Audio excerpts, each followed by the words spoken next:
Jules Verne. Voyage au centre de la Terre.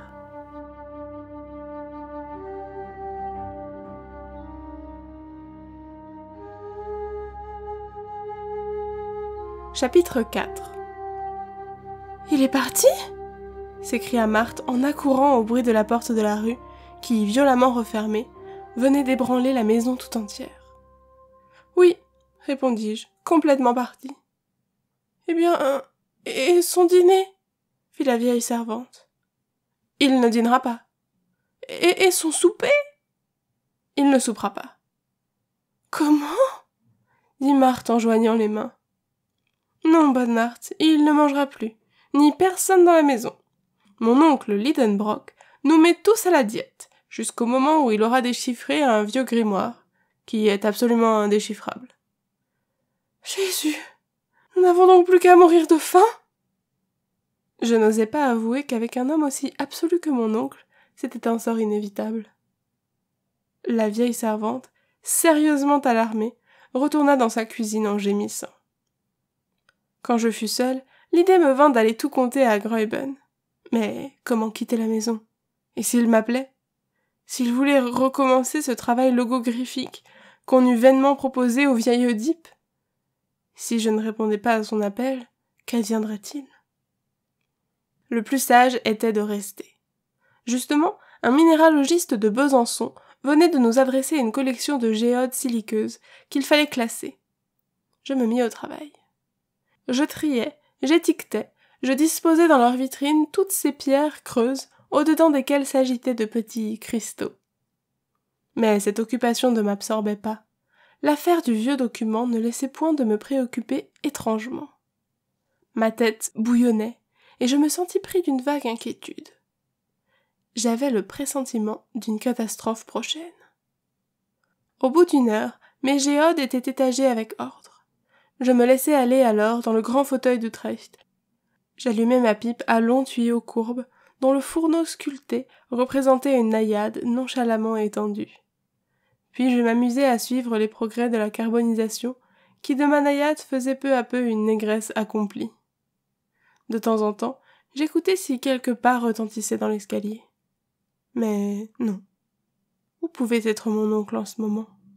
Je me le figurais courant sous les beaux arbres de la route d'Altona, gesticulant, tirant au mur avec sa canne, d'un bras violent battant les herbes, décapitant les chardons et troublant dans leur repos les cigognes solitaires.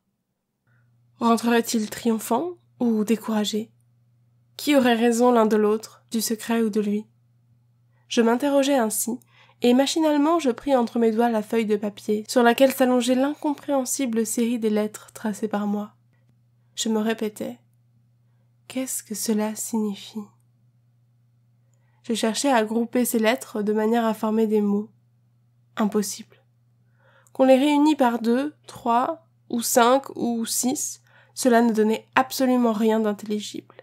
Il y avait bien les 14e, 15e et 16e lettres, qui faisait le mot anglais « ice », et la 84e, 85e et la 86e lettre formaient le mot « sir ». Enfin, dans le corps du document, et à la 2e et à la 3e ligne, je remarquai aussi les mots latins « rota »,« mutabile »,« ira »,« neo »,« atra ». Diable, pensai-je, ces derniers mots sembleraient donner raison à mon oncle sur la langue du document. Et même, à la 4e ligne, j'aperçois encore le mot « louko », qui se traduit par « bois sacré ». Il est vrai qu'à la 3e, on lit le mot « tabile », de tournure parfaitement hébraïque, et à la dernière, les vocables « mer »,« arc »,« mer », qui sont purement français. Il y avait là de quoi perdre la tête, 4 idiomes différents dans cette phrase absurde. Quel rapport pouvait-il exister entre les mots « glace »,« monsieur »,« colère »,« cruel »,« bois sacré »,« changeant »,« mer »,« arc-en-ciel » ou « mer » ? Le premier et le dernier seuls se rapprochaient facilement. Rien d'étonnant que dans un document écrit en Islande, il fût question d'une mer de glace. Mais de là à comprendre le reste du cryptogramme, c'était autre chose. Je me débattais donc contre une insoluble difficulté. Mon cerveau s'échauffait, mes yeux clignaient sur la feuille de papier. Les 132 lettres semblaient voltiger autour de moi, comme ces larmes d'argent qui glissent dans l'air autour de notre tête lorsque le sang s'y est violemment porté. J'étais en proie à une sorte d'hallucination. J'étouffais et il me fallait de l'air. Machinalement, je m'éventai avec la feuille de papier, dont le verso et le recto se présentèrent successivement à mes regards. Quelle fut ma surprise quand, dans l'une de ces voltes rapides, au moment où le verso se tournait vers moi, je crus voir apparaître des mots parfaitement lisibles. Des mots latins, entre autres cratère et terrestre. Soudain, une lueur se fit dans mon esprit. Ces seuls indices me firent entrevoir la vérité. J'avais découvert la loi du chiffre.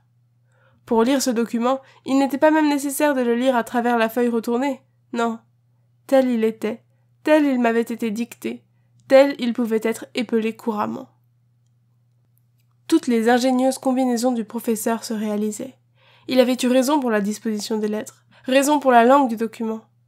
Il s'en fallut d'un rien qu'il pût lire d'un bout à l'autre cette phrase latine. Et ce rien, le hasard venait de me le donner. On comprend si je fus émue. Mes yeux se troublèrent, je ne pouvais m'en servir. J'avais étalé la feuille de papier sur la table. Il me suffisait d'y jeter un regard pour devenir possesseur du secret. Enfin, je parvins à calmer mon agitation. Je m'imposai la loi de faire 2 fois le tour de la chambre pour apaiser mes nerfs, et je revins m'engouffrer dans le vaste fauteuil. « Lisons !» m'écriai-je, après avoir refait dans mes poumons une ample provision d'air. Je me penchai sur la table. Je posai mon doigt successivement sur chaque lettre, et sans m'arrêter, sans hésiter un instant, je prononçai à haute voix la phrase tout entière. Mais quelle stupéfaction! Quelle terreur m'envahit! Je restai d'abord comme frappé d'un coup subit. Quoi? Ce que je venais d'apprendre s'était accompli. Un homme avait eu assez d'audace pour pénétrer. Ah! M'écriai-je en bondissant. Mais non, mais non. Mon oncle ne le saura pas. Il ne manquerait plus qu'il vînt à connaître un semblable voyage. Il voudrait en goûter aussi. Rien ne pourrait l'arrêter, un géologue si déterminé. Il partirait quand même, malgré tout, en dépit de tout. Et il m'emmènerait avec lui et nous n'en reviendrions pas. Jamais. Jamais. J'étais dans une surexcitation difficile à peindre. Non, non, ça ne sera pas, dis-je avec énergie. Et puisque je peux empêcher qu'une pareille idée vienne à l'esprit de mon tyran, je le ferai. À tourner et à retourner ce document, il pourrait par hasard en découvrir la clé.